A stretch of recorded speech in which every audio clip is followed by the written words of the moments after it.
let's continue working with our profile face demo. We last left off with the ear. We said that the distance from the back of the eye to the back of the ear, the very back of the ear, was the same as from the eye level to the chin line, or even the eye level to the top of the bald head. And so that's how far back the furthest part of the ear will go. And we went in and we added some shadow, and we can add a little shadow at the bottom of the ear here and make that nice. We can go ahead and get rid of these guidelines. Now, before we talk about how we're going to add extra bit of a skull back here, let's go ahead and talk about the jawline.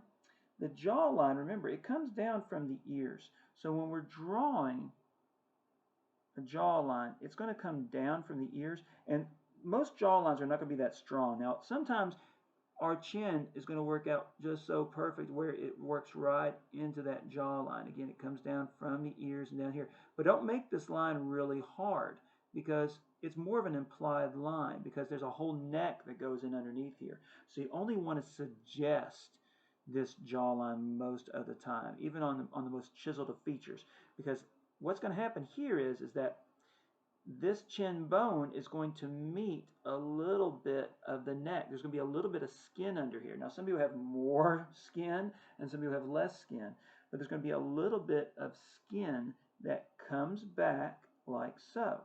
Now, whenever I am trying to figure out where does the bottom of the chin or the head meet the neck, well, what I do is I try to find where is that little turn.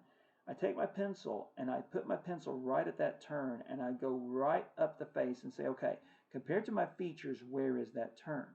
So for instance, if I was going to use this guy right here, I would put my pencil right here and say, okay, it's not quite half, it's close, it's pretty close to half on this guy. On someone else it might be a little different. So I'm going to say about half. So if I go to about half, about here, that's probably a pretty good place. Now I come in, and when I draw the neck, it's going to come back at an angle. It's not going to be perfectly straight up and down, because our heads are set onto our bodies at an angle. Our spine is S-shaped, so it's not going to be perfectly straight up. Please don't draw some straight stick like this. That's ridiculous. It doesn't look like that. It's going to angle back. And if it is a guy, okay, if it's a guy, he's probably going to have a little bit of an Adam's apple sticking out. But if it's a girl, obviously it wouldn't. I'll add one to mine, but you can or not. It's up to you. It depends on whether you want it to look more masculine or more feminine, okay? Now, right in here, this is more of a shadowy area. I can probably get rid of some of this line, and I don't even necessarily have to have a really hard line here. I could even just have a little bit of light shadow, just to suggest that, hey, this is the underside of the face. It doesn't have to be a hard line. You might want to have a little bit of a line to show a little bit of it, but it doesn't have to be really harsh, okay, to kind of suggest that, hey, here's where the jawline separates from the rest of that head. I may make mine a little darker so it shows up on the video a little bit better, okay? Now, let's talk about this skull. A lot of people, when they draw a profile, they want to cut off part of the skull. Well, let's see if we can avoid that. What we're going to do is we're going to look at two different profiles.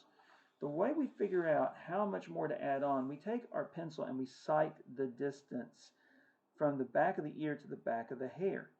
After we figure out the back of the ear to the back of the hair, we compare that from the chin to wherever the pencil hits. Like on him, it's just a little bit above his top lip, it looks like. From the back of his ear to the back of his hair is from the bottom of his chin, just a little bit above his top lip.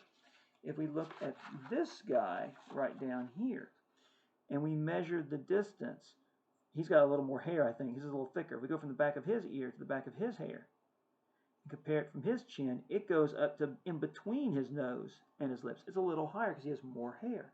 So that's what you want to do, is sight this distance and compare it on your person's face. How far is this distance compared to this distance? Where does the top of your pencil go? Is it the lip, in between, higher? And then on your drawing, if we were basing our drawing off of there, we would say, okay, let's go from just a little bit above the lip to the chin level. Add that to the back of the hair. Well, his hair is going to be all the way back here. Now that may seem crazy, but that's the hair. Remember, the skull is not going to be nearly as much. Now another thing that will help you is that if you take your finger and you put it in between your nose and your lip and you trace it back, you'll hit about the bottom of your ear. If you keep on going, that's going to be kind of where your skull meets your neck. So if we went straight over, this is kind of where the neck and the skull would meet, would be somewhere in that area. And how thick should the neck be? Well, again, I would sight it. Whoever you're looking at, take your pencil, measure the distance from the front of their neck to the back of their neck. Okay, lock your fingers in on your pencil, take it, turn it, and compare it to the front of their face. And on this guy, it's about the bottom of his eye, or a little bit more. From his chin to the bottom of his eye is the same as the distance from here to here. So if we use that same proportion on this face, okay, then maybe we would say, okay, it's from about the chin to here. Here's the neck. Okay, so his neck is about here. That's about how thick his neck is. Okay, so here's his neck. And then as far as where the hair goes, just kind of look. Usually, it depends on what style of hair they have. Like, he's got no skin showing behind his ear. He's got a little more skin showing behind his ear. But you can kind of use that as a reference.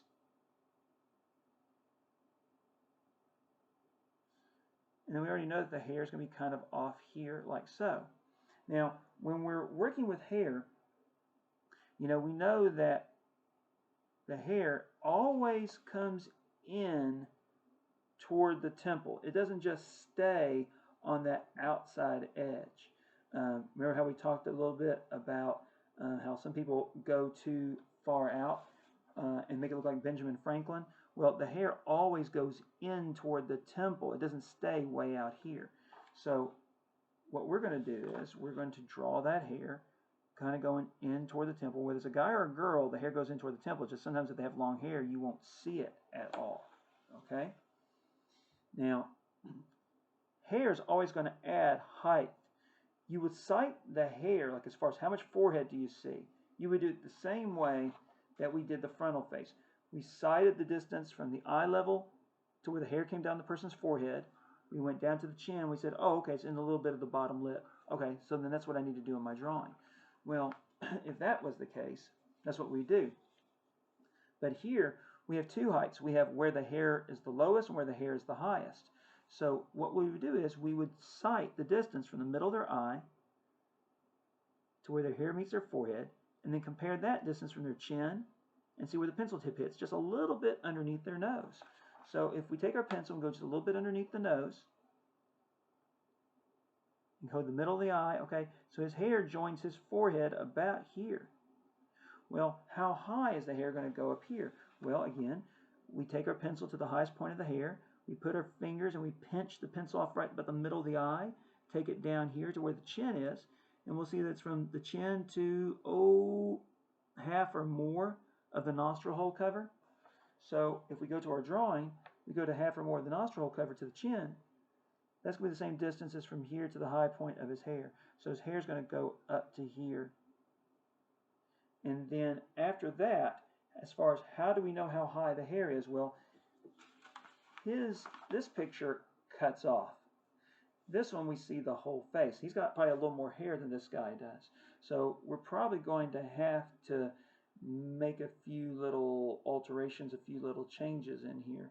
But if we sight the thickness of the hair to the top of his head to where his hair meets his forehead, like right here, from the top of his hair to where his hair meets his forehead, and we come down to the chin, okay, it goes above that nostril hole cover.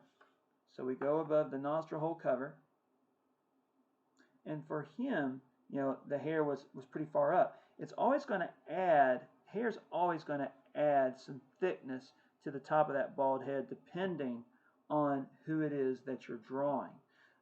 So ultimately what you want to do is you always want to sight that distance, okay? And the same thing for hair applies.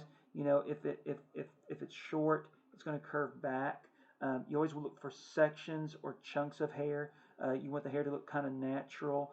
You might want hairs to not be in a perfect line. Sometimes you may want them to come a little bit out past that line when you're drawing them. You can look for like shapes like so to add into the hair. If they've got long tresses of hair, remember that you can follow those tresses on down. draw those shapes as they go back and forth, and then you can go in and add more lines in as you go.